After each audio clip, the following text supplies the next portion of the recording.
আছে তো গতকাল রাত্রিবেলা রুটিন পেট্রোলিং এর সময় আমাদের এখানে যে 42 ব্যাটালিয়ন বিএসএফ আছে ওনাদের স্টাফরা স্পেসিফিক ইন্টেলিজেন্সের উপর ভিত্তি করে দুজন বাংলাদেশকে আটক করে এবং আমরা আমাদের পুলিশ পার্সোনাল পুলিশ স্টেশনে হ্যান্ডওভার করে।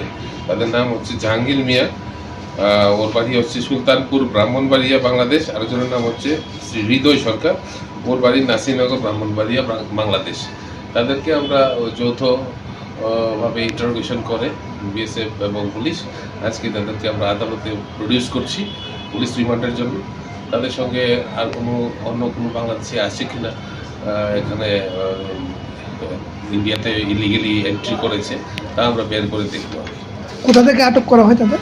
এটা জয়পুর যে এরিয়া আছে বর্ডার, ইন্ডো বাংলাদেশ বর্ডার এরিয়াতে, ওই এলাকা থেকে ওদেরকে আটক করা হয়েছে।